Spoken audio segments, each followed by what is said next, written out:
Ladies and gentlemen, I would now like to introduce our next speaker, Deputy Prime Minister and Minister of Defense of the State of Israel, Mr. Ehud Barak.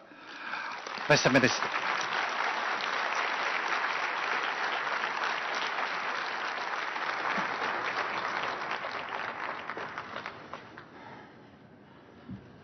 Thank you, Mr. Under-Secretary General, Mr. President of the General Assembly, dear survivors and families, Mr. Secretary General, distinguished delegations, ladies and gentlemen. Allow me to turn to Hebrew, the language of prayers of both Holocaust victims as well as its survivors.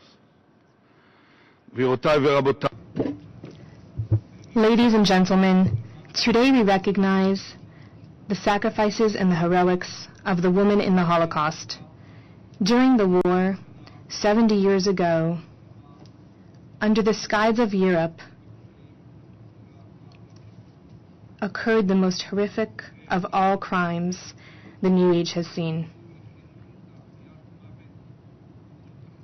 New technologies and organizational achievements were used to establish a death industry with the sole purpose of destroying human beings.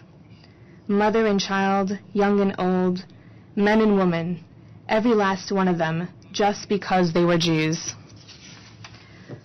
Within the Warsaw Ghetto, there was hunger, cold, crowdedness, and infectious diseases.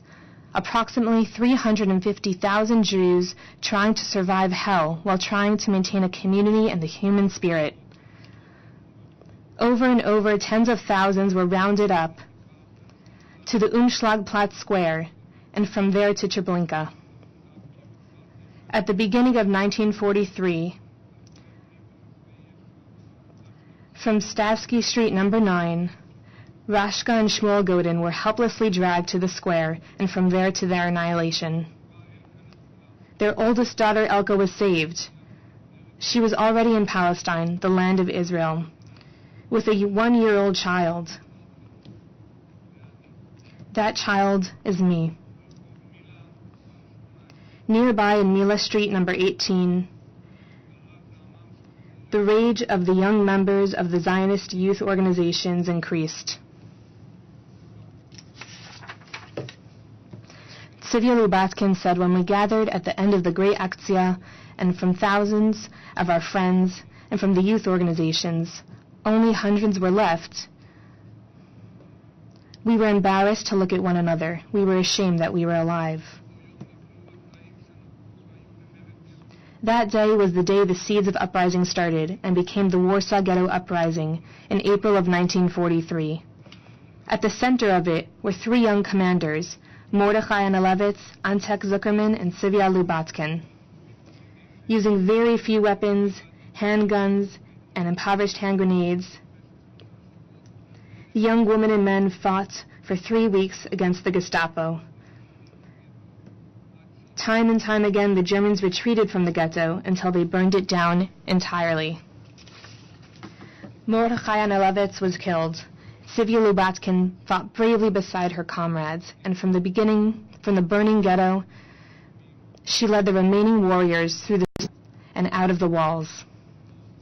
No, these young women and men could not have overcome the Gestapo. But their standing was a poignant statement of the value of freedom and human dignity and the triumph of spirit over evil. There is a direct line that stretches from the heroics to the establishment of the State of Israel. After the Holocaust, Antek and Tzivia came to the land of Israel, where they made a family and built a kibbutz in the Galilee with their friends from the ghetto.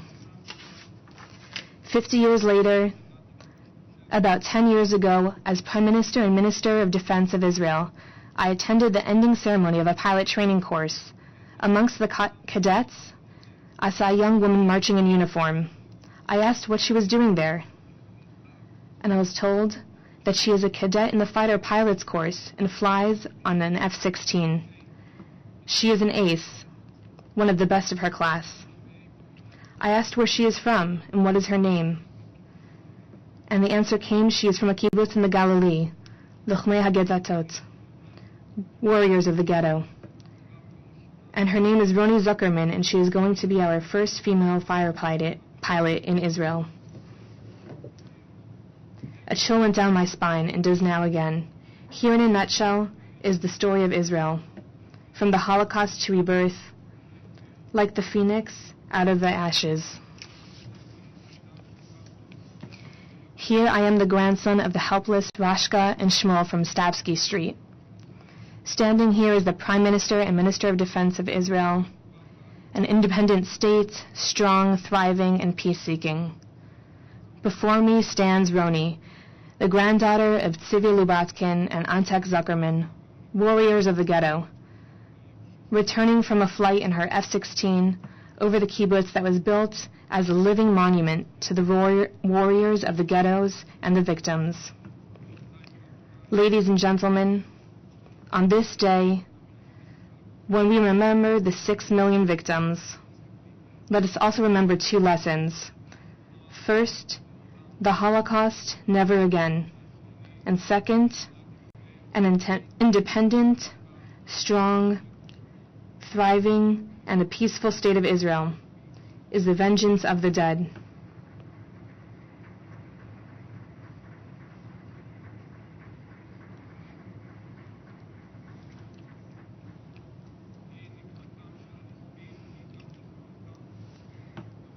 It is also the comfort for those remaining alive. Thus, we have the uppermost responsibility to protect and defend it for future generations. Thank you.